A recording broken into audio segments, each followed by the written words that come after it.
Gardons cette attitude de prière, de louange. Le chant que nous venons de chanter, c'est intéressant de savoir des fois l'origine de certains chants. Un chant qui était composé par le groupe Hillsong, mais qui était aussi inspiré par le psaume 100, dont on va faire la lecture. Le psaume 100 est un psaume, pour nous mettre en contexte, c'est un psaume de célébration. C'est un psaume aussi de reconnaissance. Et le psaume commence ainsi, « Poussez des cris de joie ». Et cris de joie, bien en hébreu, c'est le mot « roua ». Peut-être certains ont déjà entendu ce mot, « roua ». Qu'est-ce que « roua » ? Roua, mais ça peut être le cri de détresse. Hein, David qui dit « J'ai crié à l'Éternel ». Alors ça, c'est un cri de détresse, c'est « roua ». Un autre terme que « roua » peut dire aussi, c'est le cri de triomphe. Le cri de triomphe sur mes ennemis. Alors, on est triomphant parce que nos ennemis ont été vaincus. Et dans ce psaume, là, on ne parle pas de nos exploits. On ne parle pas de ce que nous avons triomphé, mais nous célébrons le triomphe de Jésus.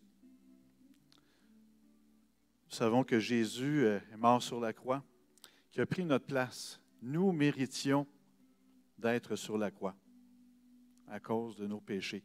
C'était supposé d'être vous et moi qui étaient condamnés. Mais Jésus a pris cette place. Et le triomphe, mais c'est que Jésus a triomphé de la mort. Il a vaincu la mort. La mort était au pouvoir de l'ennemi. Et parce que Jésus est ressuscité, mais la mort n'a plus de pouvoir. Elle n'a plus de pouvoir sur moi, elle n'a plus de pouvoir sur vous. Et c'est là la célébration, c'est là le triomphe. Et c'est ce que ce psaume veut nous dire. Il n'y a plus de condamnation, il n'y a plus d'accusation. Des fois, si vous vous sentez accusé, non, il n'y en a plus d'accusation, c'est terminé. Parce que Jésus a triomphé. Et de là qu'on peut pousser des cris de joie. Alors, ce qu'on va faire, je vous invite à vous lever. On va lire ce psaume ensemble. Et après, on va rechanter ce chant. Mais on va rechanter ce chant, comprenant un petit peu plus la motivation de ce chant. Et petit exercice que je vais vous demander. Alors qu'on va lire ensemble, on va lire « Pousser des cris de joie », mais à cri de joie, on va crier de joie. Hein? On essaye ça, parce que c'est le contexte du psaume. C'est un psaume de célébration, c'est un psaume de reconnaissance, c'est un psaume de triomphe de Dieu. On veut honorer Dieu parce que nous comprenons ce qu'il a fait, nous comprenons qu'il a triomphé et il nous rend triomphants. Pousser des cris de joie. Alors, on va le lire ensemble. On recommence ça. Pousser des cris de joie.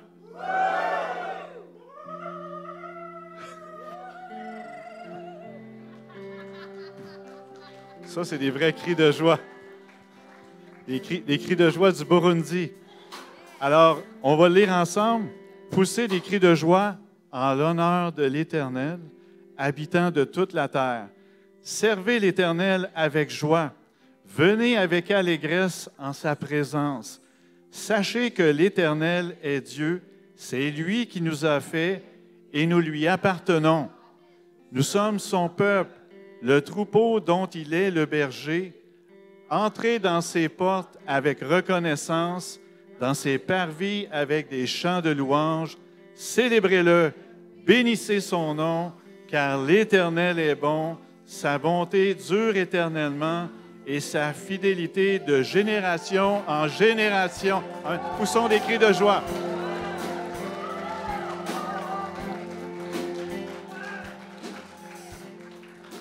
Alors, chantons ce chant avec enthousiasme, sachant que nous sommes triomphants, que c'est Dieu qui a triomphé pour nous.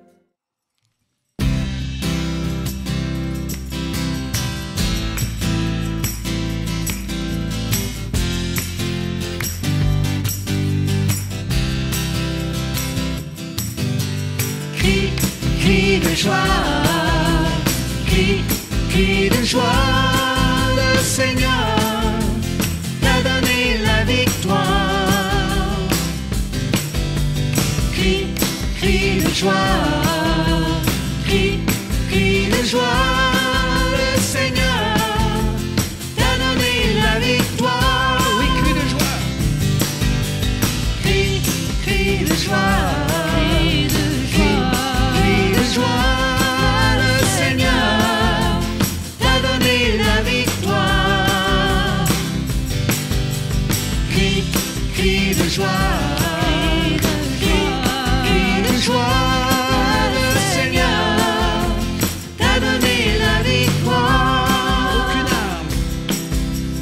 aucune arme formée contre toi.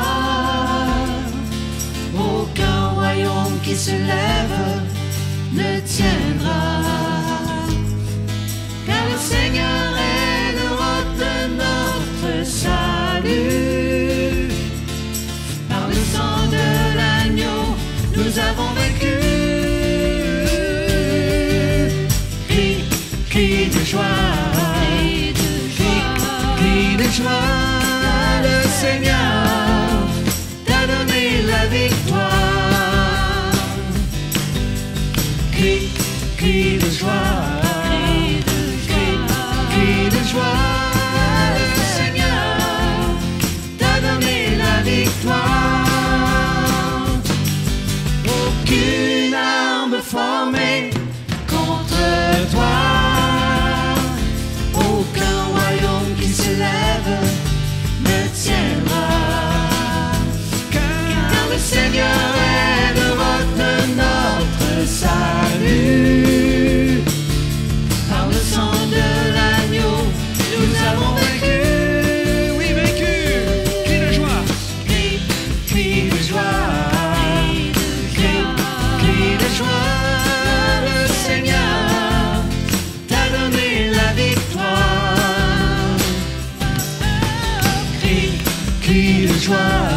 Crie de joie. Le Seigneur t'a donné la victoire. Le Seigneur t'a donné la victoire. Alléluia. Poussons vers l'Éternel des cris de joie.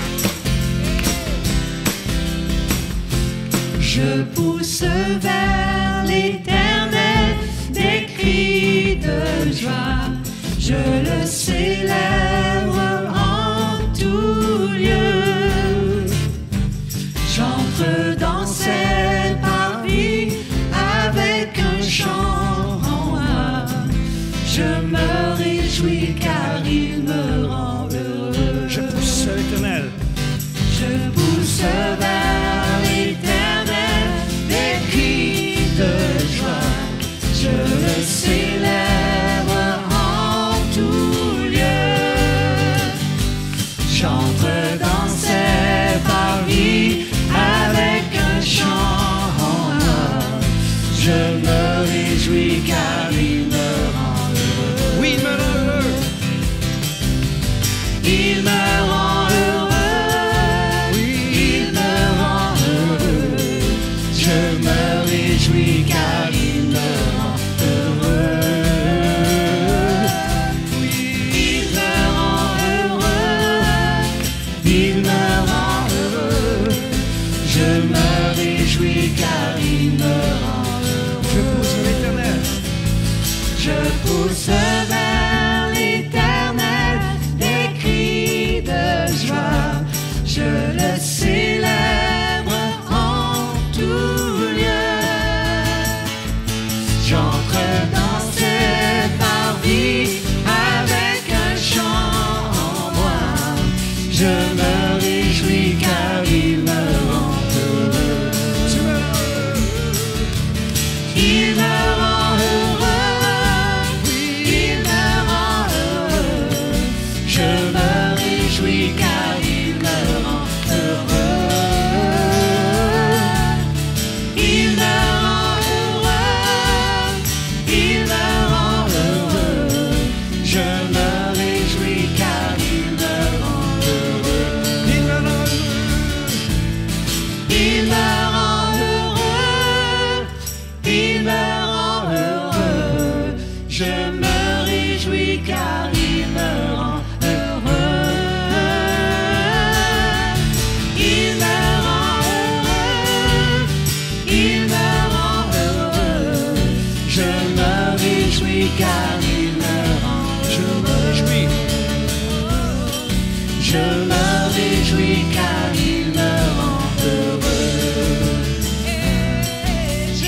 Ça devait être Patricia, ma fille, mais finalement, elle m'a demandé de prendre la place.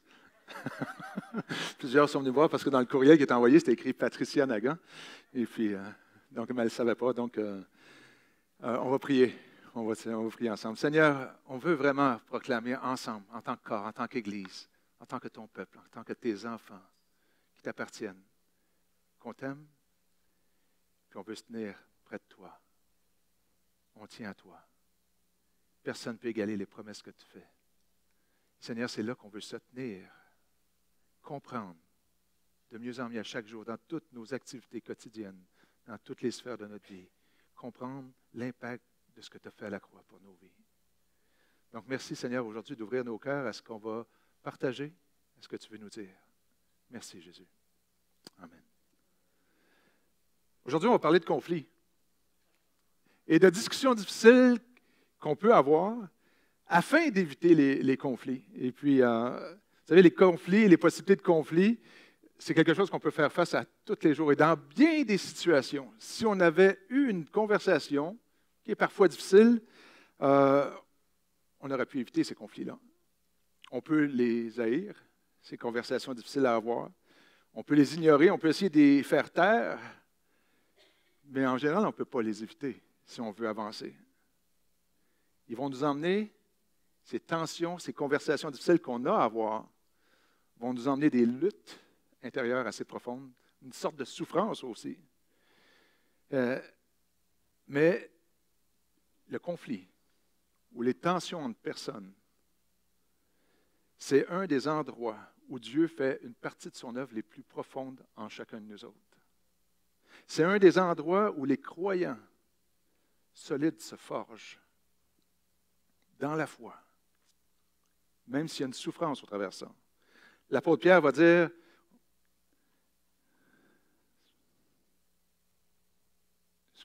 OK, voilà, j'ai trouvé. OK, excusez-moi. L'apôtre Pierre va dire que Dieu nous forme, nous perfectionne, il va utiliser tous ces termes-là, nous perfectionne, nous affermit, nous rend plus solides à travers les temps de souffrance qu'on traverse. Mais tout dépendant comment on les voit, comment on les perçoit, comment on y fait face. Dieu utilise ces moments de tension, pour nous affirmer et pour nous sensibiliser aux réalités des autres aussi. Parce que quand on vit une tension et on a une conversation difficile à avoir, absolument, c'est avec quelqu'un d'autre.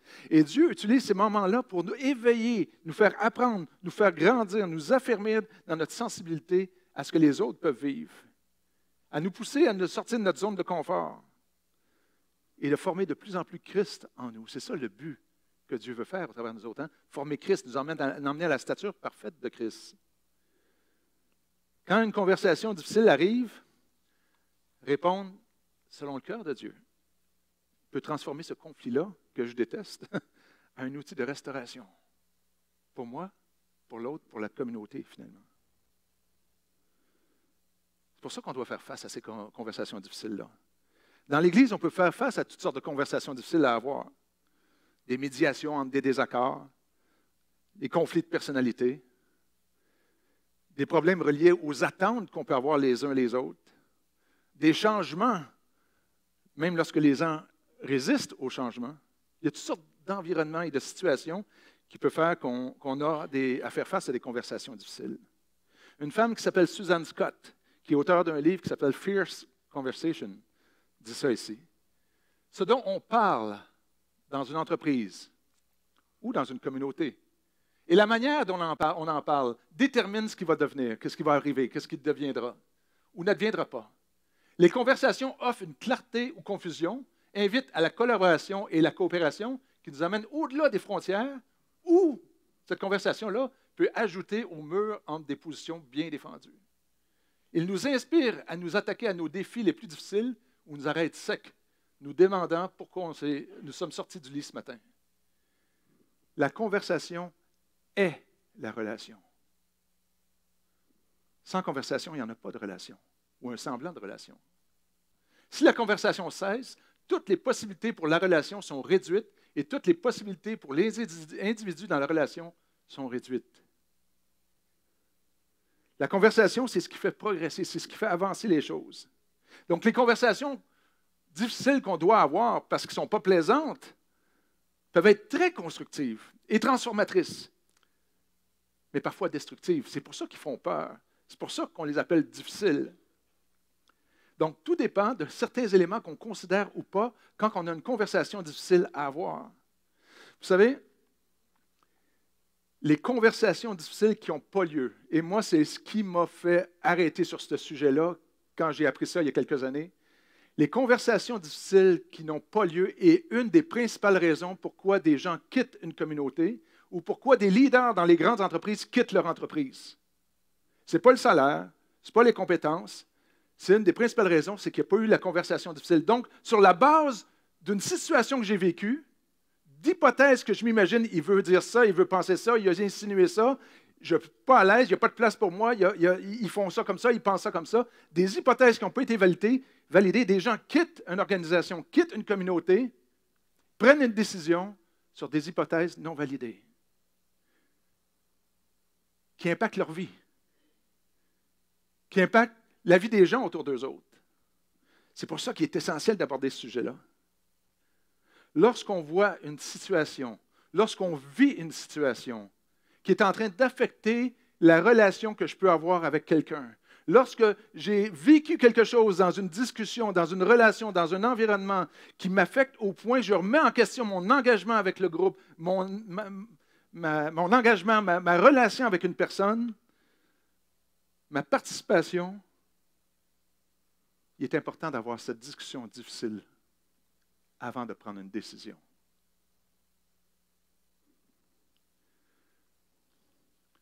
Je pense qu'il ne veut pas de moi dans le groupe. Il a insinué ça, je pense qu'il faisait allusion à moi. Je pense qu'il s'est passé telle chose. Ah, il m'a dit non encore une fois. Ou il a dit, il s'est passé toutes sortes de choses. Et là, on rumine, on fait ça et on prend une décision. Sans qu'il y ait eu cette discussion-là. Le peuple de Dieu, l'Église est appelée à aller beaucoup plus loin que ça. Ce que je vais vous présenter ce matin fait partie d'une formation qu'on donne dans le cadre de C2C aux leaders des églises au Québec. Une formation qui dure une journée complète. Les participants ont beaucoup de lectures à faire avant sur le sujet, des articles, des chapitres de livres. Et on passe une journée à travailler ce sujet-là, à faire des mises en situation, à donner des exercices. Aujourd'hui, on va prendre juste une bride, puis au lieu d'avoir 5 heures, je ne vous garderai pas 5 heures, on va prendre un 30-35 minutes. Mais c'est un sujet tellement crucial qu'il y a des familles d'églises qui nous demandent, pouvez-vous venir donner la formation à tous nos pasteurs 2 fois par année, à différents groupes de pasteurs? D'autres des églises nous demandent de le faire au travers leur équipe de bénévoles pour aborder le sujet. Les idées et principes qu'on va regarder ensemble, l'idée, c'est que ces idées et principes-là soient intégrés dans notre vie et qu'ils fassent partie des conversations courantes qu'on a avant que ça devienne des conversations difficiles. Personnellement, j'aurais aimé comprendre ces principes-là et être au courant de ça avant. Je vous dis, je m'aurais évité bien des déboires. Et j'entends, ça fait plusieurs fois qu'on fait cette formation-là, et ça rentre toujours un peu plus dans ma vie. Et j'espère que je peux grandir un peu avec ça. Et j'espère qu'on va pouvoir grandir ensemble un peu plus avec ça. Donc, une des grosses difficultés dans les conversations difficiles, c'est qu'on veut que l'autre voit les choses à ma façon. On va regarder une vidéo ensemble. Il est en anglais, mais on l'a sous-titré pour vous autres. It's just, there's all this pressure, you know? And sometimes it feels like it's right up on me. And I can just feel it, like literally feel it in my head. And it's relentless. And I don't know if it's going to stop. I mean, that's the thing that scares me the most, is that I don't know if it's ever going to stop. Yeah. Well, you do have a nail in your head. It is not about the nail. Are you sure? Because, I mean, I'll bet if we got that out of there... Stop trying to fix it. No, I'm not trying to fix it. I'm just pointing out that maybe the nail is causing... You always do this. You always try to fix things when what I really need is for you to just listen. Yeah, see, I don't think that is what you need. I think what you need is to get the nail See, out. you're not even listening now. Okay, fine. I will listen. Fine. It's just... Sometimes it's like there's this achy... I don't know what it is. And I'm not sleeping very well at all. And all my sweaters are snagged. I mean, all of them. Yeah, that sounds really hard. It is. Thank you. Ow! Come on. If you would just Don't. Try to see things my way. Do I have to keep on talking till I can go on? We can work it.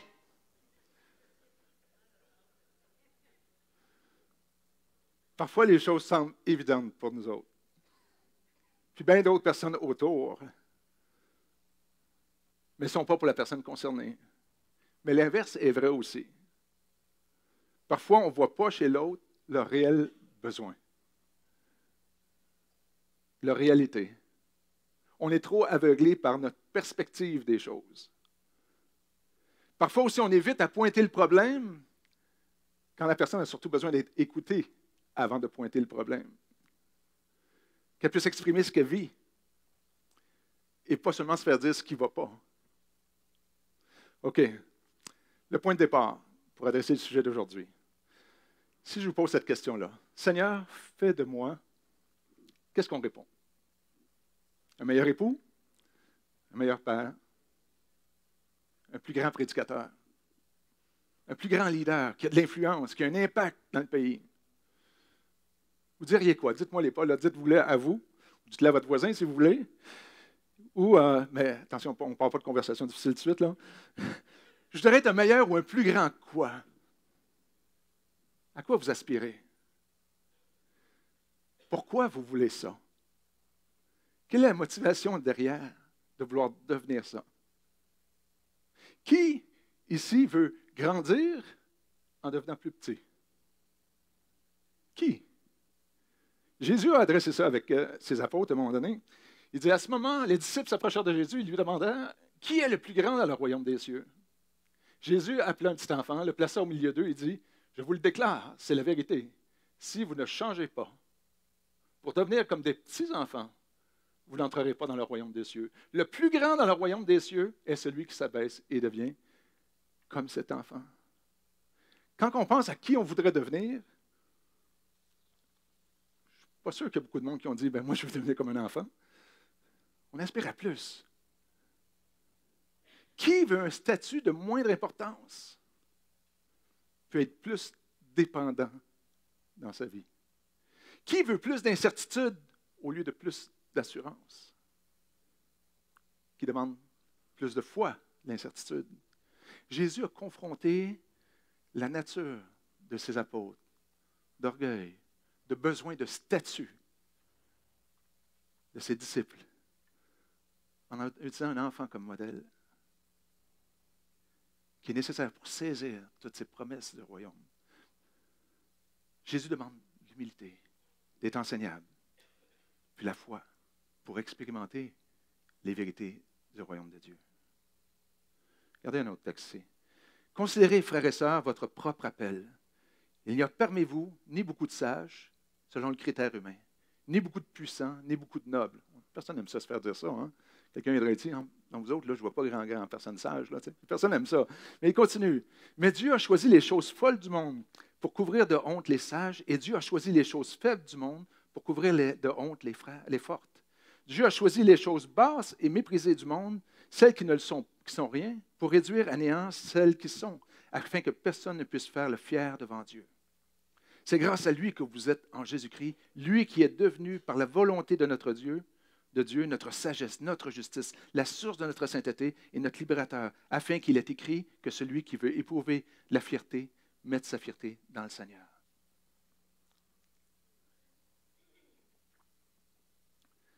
Lorsque Dieu vous a appelé à le suivre, il ne vous a pas appelé à cause de votre beauté. Il ne vous a pas appelé à cause de hey, lui ou elle est vraiment sage, ça le prend dans ma gang. Il ne vous a pas appelé à cause de vos compétences. Il vous a appelé parce qu'il vous aimait. Parce qu'il voyait en vous la personne qui a désiré, qui a voulu. Et lui veut emmener la sagesse dans vos vies. Sa sagesse, pas celle du monde. La sagesse que Dieu veut produire dans notre vie, ce n'est pas celle selon le monde. C'est celle selon Dieu, qui renverse des barrières, qui reconstruit des relations, qui construit une communauté authentique. On est invité à sonder nos cœurs. Constamment. Parce que qu'est-ce qui est vraiment en jeu quand il y a des tensions ou des conversations difficiles? En général, c'est ma perspective que j'ai de moi-même. La vision. Comment je me vois, comment je me perçois. Qu'est-ce qui est affecté dans mon identité, dans ma valeur? Comment je vois Dieu, ma perspective que j'ai de Dieu? Comment je vois les autres? En général, c'est presque tout le temps ça. La vision que j'ai de moi-même, ma vision des autres, du monde, ma vision de Dieu. Comment je comprends qui je suis maintenant? On l'a chanté. Qui je suis maintenant à cause de ce que Jésus-Christ a fait à la croix? Qu'est-ce que Dieu est vraiment pour moi? Le rôle central du cœur dans le conflit est déterminant. Puis il décrit vraiment bien notre cœur, comment je me perçois, comment je suis, comment j'agis à cause de qui je crois que je suis et par quoi il définit mon identité, ma valeur. C'est un rôle déterminant. Jacques va le dire comme ça ici. D'où viennent les luttes, les conflits, les tensions? D'où viennent les querelles parmi vous? N'est-ce pas de vos passions qui combattent dans vos membres, vos cœurs? Vous convoitez et vous ne possédez pas. Vous êtes meurtrier et envieux et vous ne pouvez pas obtenir. Vous avez des querelles, des luttes et vous ne possédez pas. Parce que vous ne demandez pas, vous demandez et vous ne recevez pas parce que vous demandez mal dans le but de satisfaire vos passions. Remplacez le mot demander ici par vous n'avez pas ces conversations. Vous avez des mauvaises conversations. Vous n'avez pas les bonnes conversations. Donc, vous n'avez pas la relation. Et les querelles, ce qui anime la querelle, c'est nos passions, nos désirs d'avoir, d'obtenir, d'avoir raison, d'avoir mon point, de gagner mon point. Souvent, dans les conflits, on demande aux gens de porter allégeance à nos idoles. Notre besoin d'être admiré, notre besoin de reconnaissance, notre besoin de pouvoir, notre besoin d'avoir raison, notre besoin que ça se passe à ma façon. Tout part du cœur. Et la Bible nous amène tout le temps vers notre cœur, à remettre en question notre cœur, mes motivations profondes. Qu'est-ce qui m'anime? Est-ce que je comprends qui je suis? Donc, le but du message ce matin, c'est de développer en nous les sentiments qui étaient en Jésus afin que nos conversations difficiles soient de plus en plus constructives, transformatrices et qu'elles reflètent le cœur de Jésus. Donc, qu'est-ce qui se passe quand j'ai quelqu'un, il faut que j'aille le rencontrer parce que sinon je m'en vais. J'ai besoin de cette conversation-là. On n'a pas besoin d'attendre de vouloir s'en aller non plus. Mais ce qui se passe, c'est que je ne me sens pas bien avec ce qui s'est dit là. Je ne me sens pas bien avec la situation ou comment je me suis senti. Mais ça risque de ne pas bien aller si je vais en parler. Ça n'aidera pas, donc ça ne vaut pas la peine, je n'en parlerai pas. Mais je ne me sens vraiment pas bien, je ne comprends pas ce qui se passe, puis je commence cette frustration-là, monte au fil des semaines, au fil des mois. Mais si je vais en parler, ça ne va pas bien aller, mais ça ne vaut pas la peine, donc je n'en parlerai pas. Mais je ne me sens pas bien, ce que j'ai vécu, je ne suis pas capable de vivre avec. Et la route est là, et puis on se pose la question. Vous savez, les bénéfices d'adresser une conversation difficile et le coût, quand on regarde les deux, ça fait une grosse différence. D'aborder une conversation difficile, ça crée de meilleures relations entre les gens d'une même communauté. Parce qu'on ne laisse pas traîner les choses, on clarifie les choses. Ça facilite les problèmes de communication puis le moral dans un environnement, l'atmosphère. Ça réduit le roulement de personnes dans les équipes. Parce que comme j'ai dit tout à l'heure, c'est la principale raison pourquoi les gens quittent. Ils n'ont pas eu ces conversations difficiles-là pour clarifier les choses. Ça améliore la prise de décision. Ça favorise une meilleure et substantielle collaboration entre les gens. Parce qu'on arrive à parler des choses et on fonctionne mieux. Ça communique les valeurs du royaume de Dieu. Nous aide à vivre la vraie communauté. Vous savez, il y a des constats. On arrive à mettre des mots maintenant sur plein de choses. Et quand on parle de la communauté que Dieu veut, il y a 4 étapes qui nous amènent à vivre cette communauté-là. Et quand on parle de conversation difficile, c'est pour aller vers cette communauté authentique, véritable-là. Les 4 étapes sont là. En premier, on vit une pseudo-communauté. On rencontre des gens en voyage, on a un groupe là. En général, on va appeler ça une pseudo-communauté. Ça peut se vivre dans des groupes maisons, ça peut se vivre à l'église, un groupe d'amis, un groupe de travailleurs au travail, de collègues au travail. On vit une pseudo-communauté. Et là, il arrive un moment de chaos, des différences d'opinion, des différences de position. Pandémie, pas pandémie, masse, pas masse. Toutes sortes de choses qui peuvent arriver. Moi, je ne suis pas d'accord avec ça. Moi, je suis d'accord avec ça. Non, il se passe trop de ci, pas. Et là, il y a un chaos, c'est comment on appelle ça? Une confrontation d'idées et de désaccords. Et là, souvent, trop souvent, ce qui arrive, c'est « Oups, on n'abordera pas ces choses-là ici. » On revient à la pseudo-communauté. La communauté véritable, profonde, authentique que Dieu veut qu'on vive ne se vit pas. Parce qu'on évite ces conversations difficiles, on évite ces tensions-là de conflits et de tensions, puis on revient à une pseudo-communauté, puis là, tout le monde est heureux, mais on cache les choses, on les vit par en dedans, on ne les révèle pas, on marche, on fonctionne sur des présupposés, des hypothèses, ils pensent ça, ils pensent ça, ils pensent ça, et puis ça ne fonctionne pas. Donc, il y a une pseudo-communauté qui se vit, le chaos, mais quand on fait face au chaos, puis on comprend les différences, on accepte qu'on ne pense pas tous pareil. Il n'y a personne ici qui pense tous pareil. Même sur le point de vue théologique, il y a toutes sortes d'orientations, mais on arrive à travailler ensemble. Il y a un lâcher-prise qui se fait. Et là, on peut rentrer dans une communauté véritable, où on s'accepte les uns les autres, et parce que même on est d'accord qu'on n'est pas d'accord. Jésus-Christ est celui qui règne dans nos vies. Ayez en vous les sentiments qui sont en Jésus-Christ. Maintenant, le bénéfice d'aborder ces conversations difficiles, c'est que ça va nous emmener vers cette communauté véritable-là. Maintenant, le coût, le prix à payer si on ne les aborde pas, ces conversations difficiles-là, c'est que le problème continue. Ça se répète. On vit une pseudo-communauté. Il y a une perte de respect. Perte de respect de soi, mais de l'équipe aussi. Le moral en souffre. On perd des équipiers. On fuit dans d'autres problèmes. Ça crée de la contrariété, de la frustration. Personne ne fonctionne bien quand il est frustré constamment. Ça a un impact sur l'engagement, la productivité. On devient cynique. On manque une fenêtre d'opportunité de grandir et devenir cette communauté véritable-là. Puis il se fait des collusions. Les gens se regroupent. Puis ça fait des gangs, des clics. Donc, c'est important de les adresser, les conversations difficiles. Donc, voici quelques réflexions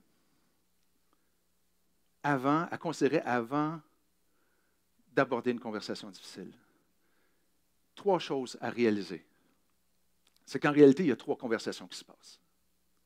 Quand on adresse une conversation, et c'est vrai pour tout le monde, il y a 3 conversations qui se passent vraiment. C'est qu'est-ce qui est vraiment arrivé, la situation, la parole, ou la parole qui s'est dite, ou la situation qui s'est passée. Mais en même temps, il y a les émotions qui bougent en arrière, qui sont à l'intérieur profonde, qui nous disent d'autres choses, eux autres, qui nous font dire c'est une autre conversation. Et aussi, c'est l'identité. Une conversation que j'ai avec moi-même. Parce que la conversation est en train de révéler des choses sur moi-même. Donc, cette conversation-là est là en dedans. Les émotions ont une autre conversation et la situation, la conversation réelle qu'on a en parole entre nous autres. Imaginez 2 personnes qui affirment leur point de vue. 2 personnes sont là. Chacune pense avoir raison, en supposant des choses sur l'autre ou sur une situation. Les émotions sont présentes. Il y a eu des blessures. Et même les émotions peuvent même s'intensifier. Mes compétences, peut-être, mon intégrité est peut-être remise en question. Je ne veux pas perdre la face, mon identité. Tout est là. Qu'est-ce qui se passe dans ce sens-là? Une impasse. 2 ensembles de supposés, de présupposés qui s'affrontent. Beaucoup de non-dits, parce que ça se passe à l'intérieur, mon identité, mes émotions, à propos des sentiments, à propos des hypothèses qui sont là. Il n'y a pas d'apprentissage qui se fait, qui se produit. Les hypothèses prennent le dessus. Les spécialistes en résolution de conflits vont dire une des choses qui est dite à propos des conversations difficiles qui portent du fruit, donc qui amènent un résultat positif, c'est de reconnaître la présence de ces 3 conversations plus profondes en nous. Si on est conscient de ça, ça va nous aider à aller plus loin en avant. Donc, dans la formation qu'on fait sur ce sujet-là, on garde 5 étapes. On va en garder une, même plus courte un petit peu, mais qui est cruciale, et qu'on appelle comprendre les hypothèses dans une conversation. On va voir que la plupart du temps, les conflits sont le résultat d'hypothèses qui ne sont pas validées. Et encore là, avant de s'engager dans une conversation difficile, il y a des attitudes et des questions à se poser. Et retenez ces questions-là, OK? Vous avez quelqu'un à aller rencontrer, vous dites, OK, il faut que je clarifie ça, il faut que j'aille cette conversation-là. Et puis, parce que je ne suis pas bien là-dedans, j'ai une situation qui me met bien mal à l'aise, puis ça fait plusieurs fois que ça arrive, puis là, je ressens ça. Je suis en train de prendre une décision, mais non, il faut que j'aille cette conversation-là. Donc, demandez-vous ce que vous voulez vraiment accomplir quand vous allez avoir cette conversation-là. Questionnez vos motifs. Est-ce que je veux gagner un argument ou gagner mon point ou vraiment chercher à comprendre et à clarifier? Demandez-vous comment vous voyez dans cette situation-là et comment vous voyez l'autre. Qu'est-ce qui se passe dans votre cœur en ce moment quand vous allez avoir cette conversation-là? Quelle idole pourrait affecter votre vision de cette conversation-là ou de la situation? Quelle idole? Et on veut se familiariser avec le principe des idoles parce qu'on deal tous avec ça. Quelle idole qui peut prendre le dessus? C'est-tu mon besoin d'avoir raison, mon besoin d'être valorisé, mon besoin d'appréciation, mon besoin d'être au pouvoir? Quelle idole qui pourrait prendre le dessus dans la conversation que je veux tout de suite identifier? Comme ça, si elle se pointe, je veux la reconnaître. Bon, je ne les ai pas mis les autres, là, mais...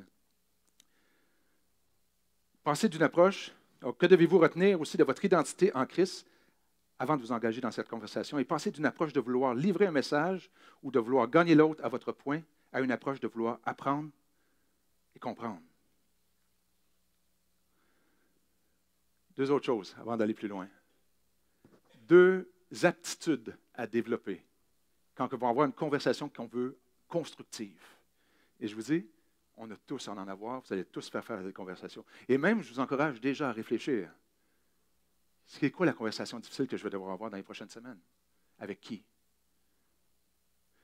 Deux aptitudes, rechercher et exprimer. Rechercher, ils vont dire, poser des questions. Enquêter, explorer, être curieux, c'est ça qu'on veut dire. Et l'autre, c'est être capable d'exprimer. Exprimer ce que moi j'ai vu, comment je l'ai compris, qu'est-ce que j'ai constaté. Expliquez-moi ce que j'ai vécu. Donc, deux aptitudes, on va revenir là-dessus tout à l'heure. Donc, les hypothèses peuvent être bonnes, mais s'ils ne sont pas vérifiées, elles peuvent être très destructives. Les hypothèses forment une façon de penser. On va appeler ça un cadre. Okay? Et je regarde tout à travers ce cadre-là. Et parfois, on a besoin de recadrer les choses. Et on va voir que quand on ne recadre pas, ça peut être très destructeur. On va regarder un exemple biblique dans 1 Chronique 19. C'est le roi Hanoun. Son père, le roi Naash, est décédé. Okay, on lit ça ensemble. Quelque temps après, Nahak, roi des Ammonites, mourut et son fils lui succéda. David se dit, je veux traiter Hanoun, fils de Nahak, avec bonté puisque son père l'a fait à mon égard. Il envoya donc une délégation présenter ses condoléances à Hanoun à l'occasion de la mort de son père. Lorsque les ministres de David chargés de cette mission arrivèrent dans le pays des Ammonites, les princes ammonites dirent à Hanoun, t'imagines-tu que c'est seulement pour honorer la mémoire de ton père que David envoie des ministres t'apporter ses condoléances? N'est-ce pas plutôt pour qu'ils jouent des espions en parcourant le pays afin de pouvoir un jour s'en emparer? Alors Hanoun fit arrêter les ministres de David, on leur rasa la barbe, on leur coupa les vêtements à mi-hauteur au niveau des fesses et on les renvoya. Ils s'en allèrent, David fut informé de ce qui était arrivé à ses ministres, il envoya des messagers à leur rencontre car ils étaient écrasés de honte. Basé sur une hypothèse, Hanoun a pris une décision qui allait être catastrophique. Regardez la suite. Hanoun et les Ammonites comprirent qu'ils s'étaient rendus odieux à David. Ils prirent donc à leur solde des Syriens de Haute-Mésopotamie, de Maacah et de Soba avec chars et cavaliers au prix de 30 tonnes d'argent. Ils se procurèrent 32 000 chars de guerre et ils louèrent les services du roi de Maacah avec son armée. Ceux-ci vinrent camper dans les environs de Madéba, tandis que les Ammonites, sortant de leur ville, se rassemblèrent pour le combat. C'est sérieux son affaire, là. Regardez la conséquence. David en fut informé. Il rassembla toute l'armée israélite, passa le Jourdain, fonça vers eux et prit position à proximité de leur ligne. Il plaça ses troupes en ordre de bataille face aux Syriens. Les Syriens attaquèrent, mais ils furent mis en fuite par les Israélites. David et ses troupes tuèrent 7 000 attelages de chevaux, 40 000 soldats. 40 000 morts.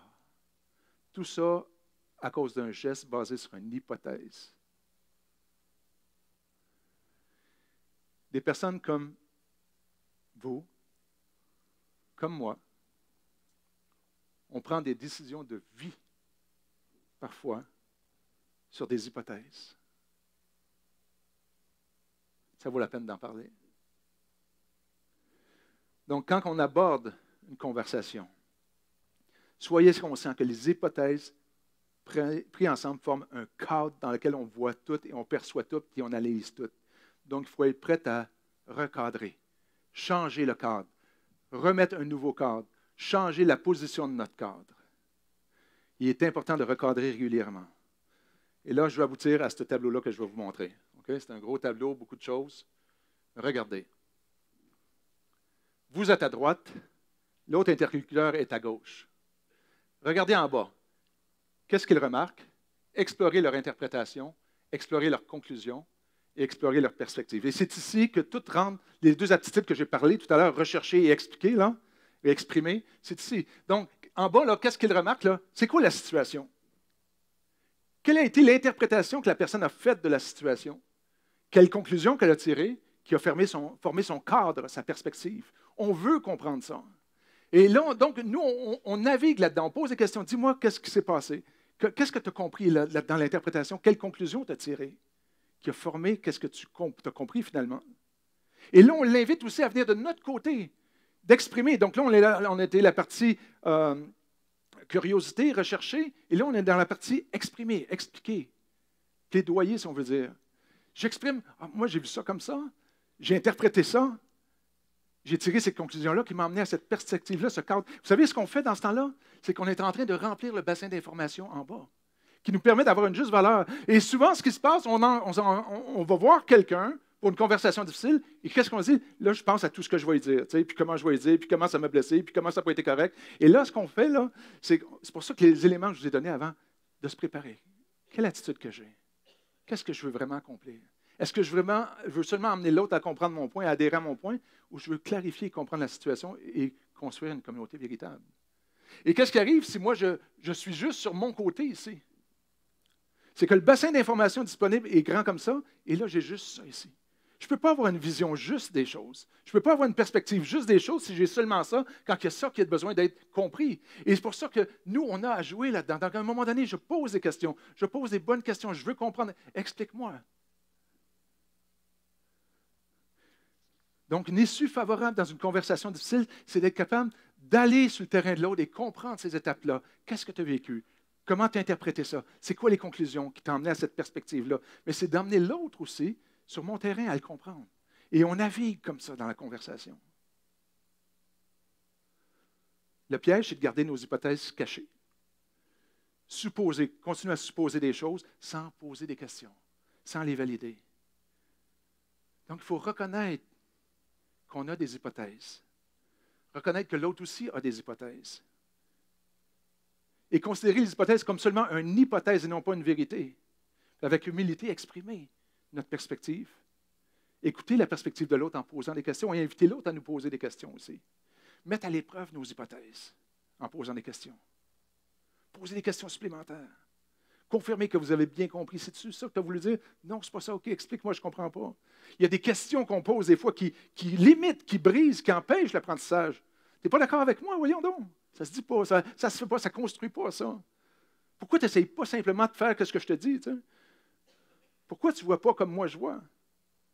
Des questions qui construisent la possibilité d'un règlement dans l'attention. C'est quoi? Explique-moi ta perspective. Explique-moi comment tu as vu la situation. Comment tu comprends ce que je viens de dire? Y a-t-il quelque chose qui m'échappe que je n'ai pas compris? Explique-moi. Y a-t-il quelque chose dans mes angles morts que je ne vois pas que j'ai besoin de voir? Donc, le but de la conversation difficile, c'est de construire, de clarifier, de construire, de restaurer, de vivre la communauté véritable. Naviguer là-dedans en posant des questions. On revient à Hanoun. La réaction d'Hanoun, le choix que Hanoun a fait. Hanoun et les Ammonites comprirent qu'ils s'étaient rendus odieux à David. Ils prirent donc à leur sol des Syriens de Haute-Mésopotamie, de Maacah et de Saba, avec des chars et cavaliers au prix de 30 tonnes d'argent. Ils se procurèrent 32 000 chars de guerre et ils louèrent le service du roi Maacah avec son armée. Ceux-ci vinrent camper dans les environs de Médéba, tandis que les Ammonites, sortant de leur ville, se rassemblèrent pour le combat. Il s'est rendu compte qu'il s'est rendu odieux. Il réalise qu'il a mal agi. Il a posé une action complètement stupide, basée sur une hypothèse. Ce qu'il choisit de faire, il cherche des alliés, des gens qui vont l'appuyer. Et trop souvent, c'est ça qu'on fait. Je suis blessé, je suis frustré, j'ai vécu une situation, je me cherche des alliés qui vont être d'accord avec moi. Ils se forment des clans. C'est tellement pas ce qui reflète le royaume de Dieu. C'est tellement pas ça. C'est ce qu'on fait quand on vit ça. On se referme. On prend des décisions qui impactent nos vies, nos proches. Des gens sortent blessés, meurtris. Finalement, c'est tout le corps de Christ qui en souffre. L'Église ne devient pas ce qu'elle devrait devenir. Qu'est-ce qui aurait dû être fait? S'humilier, clarifier les hypothèses avant de bouger. Vous avez déjà fait cette démarche, avec cette attitude qu'on a parlé, qu'on a tout décrit depuis tout à l'heure, la plupart des tensions ou des conversations difficiles vont se terminer de façon constructive et transformatrice pour chacun. Ce qui empêche les gens de faire ça, c'est nos passions, comme Jacques disait. Le besoin de gagner, mon identité, ma valeur, la peur de perdre la face, l'orgueil. Ces idoles qui nous tiennent par, choisissez le mot. Si notre comportement était fautif, comme Hanoun, s'il a posé un geste grave, c'est de reconnaître la faute. Si on sait qu'on a blessé quelqu'un ou quelqu'un a été blessé par nous, hein, Jésus va dire, donc supposons ceci, tu viens présenter ton offrande à Dieu sur l'autel, à ce moment-là, tu te souviens que ton frère, ta sœur a quelque chose contre toi, laisse-la ton offrande à cet endroit devant l'autel et va d'abord faire la paix avec ton frère. Va avoir cette conversation difficile-là. Ensuite, reviens. On veut tous ici faire partie du peuple de Dieu. On grandit tous en tant que membres, enfants et filles de Dieu. On croit que Dieu est souverain. On croit que Dieu est notre sauveur. On croit que ce que Dieu construit par l'Église est la solution et le plan de Dieu et que Dieu veut avoir un impact dans le monde au travers de son Église. On le croit tous. Et là, il nous dit, si tu veux suivre Dieu, si tu dis que tu suis Dieu, mais tu sais qu'il y a une tension avec quelqu'un. Et là, oui, quelqu'un va me dire, oui, mais le texte dit, si tu sais que quelqu'un a quelque chose comme toi, vas-y. Mais si on regarde l'histoire de la Bible, juste les vérités, les principes, l'esprit de la Bible, va dire aussi d'autres choses qui ne couche pas sur ta colère ou des choses comme ça. La discussion est dans les deux sens. Attends pas que quelqu'un ait quelque chose comme toi. Tu as quelque chose contre quelques-uns. Va voir ton frère, ta sœur, aie cette discussion difficile-là. Regardez les sentiments qui sont en Jésus-Christ. Être capable de demander pardon et de pardonner. Soyez bons et pleins de direction, d'affection les uns pour les autres. Pardonnez-vous réciproquement comme Dieu vous a pardonné en Christ. Pardonnez-vous les uns les autres. Tu m'as mal compris. Pardonnez-vous les uns les autres. Et j'ouvre une parenthèse ici, là. Pas longue, mais ça va être un autre message. Mais je veux l'ouvrir. Nulle part dans la Bible qui est dit de demander pardon. C'est correct de demander pardon. Je ne suis pas en train de dire que ce n'est pas correct. Sauf dans le Notre Père, ce qui dit à Dieu, Notre Père, pardonne-nous nos offenses, comme nous aussi on a pardonné. On sait que Dieu nous a pardonné, il l'a fait à la croix.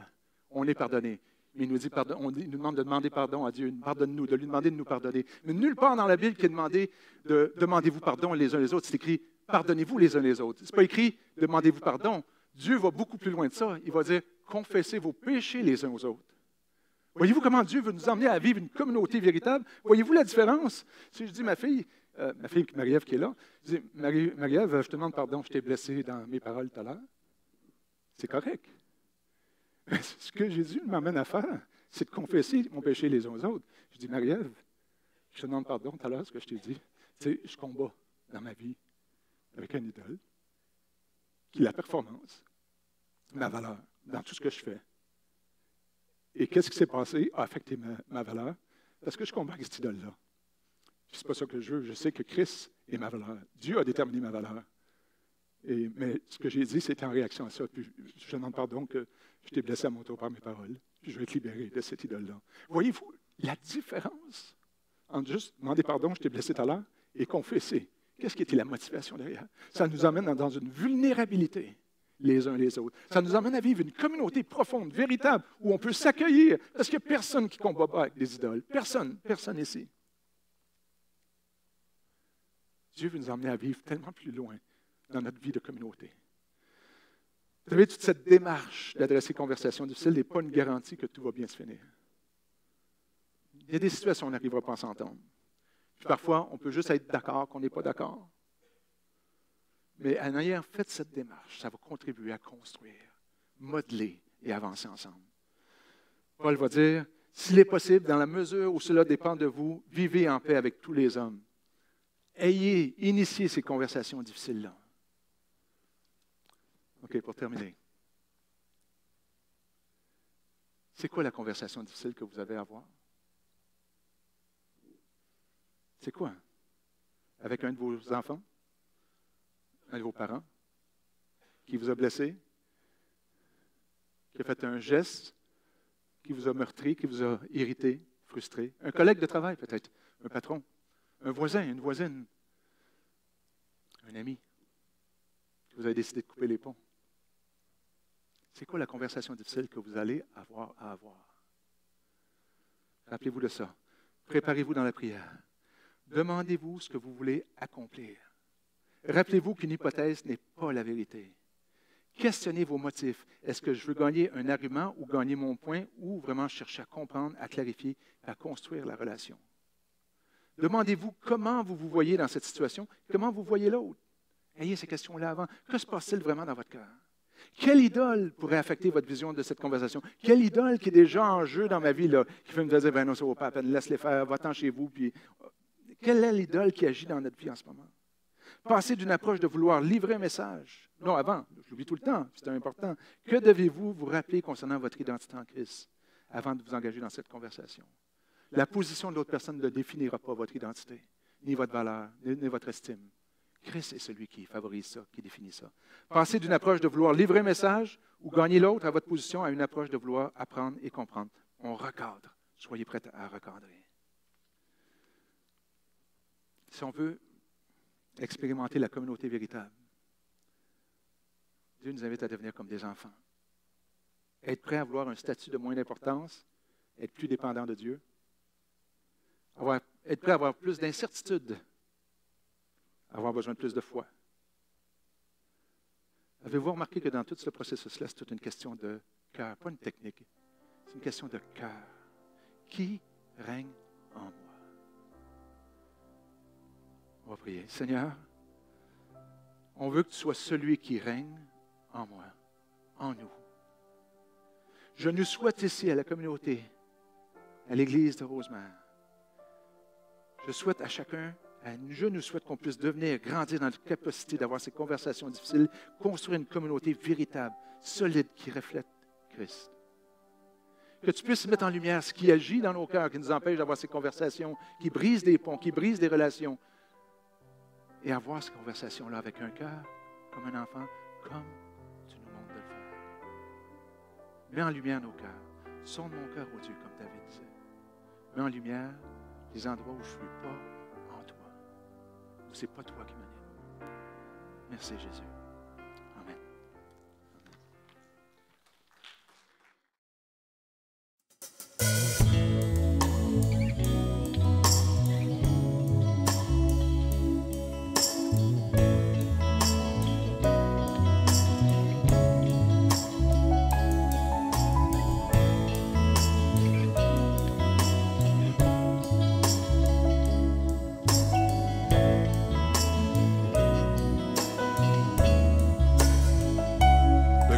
Amour que personne ne peut exprimer, il changera la vie pour mon âme libérée.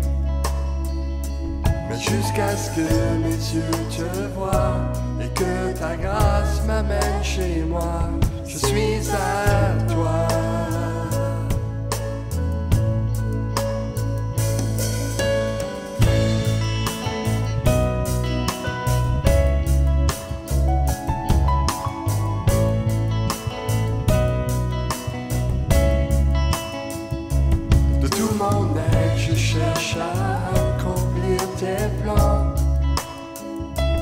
Je prie que mon cœur soit dans ta volonté.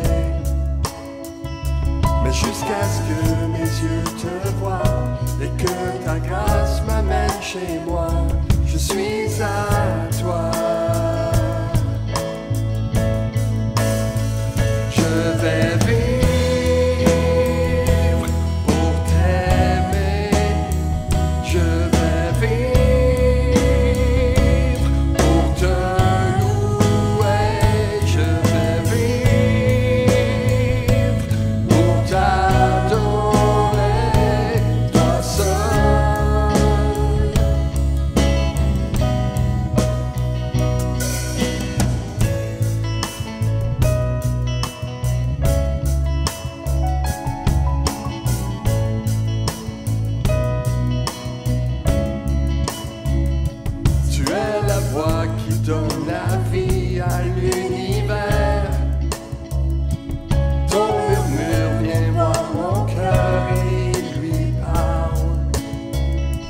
jusqu'à ce que mes yeux te voient et que ta grâce m'amène chez moi, je suis à toi.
t'aimer, je vais vivre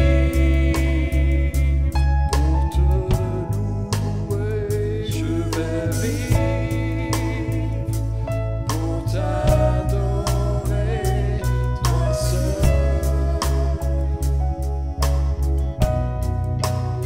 Je vais vivre pour t'aimer, je vais vivre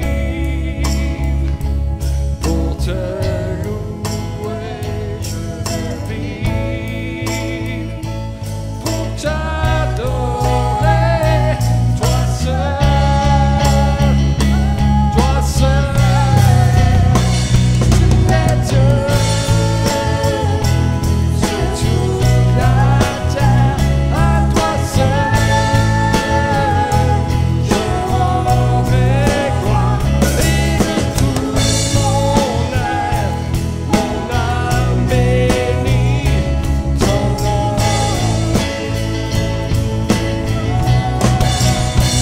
Tu es Dieu,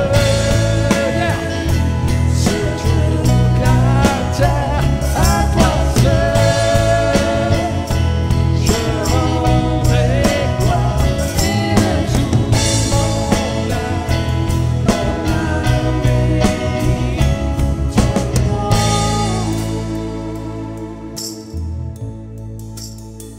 Je vais vivre pour t'aimer, je vais vivre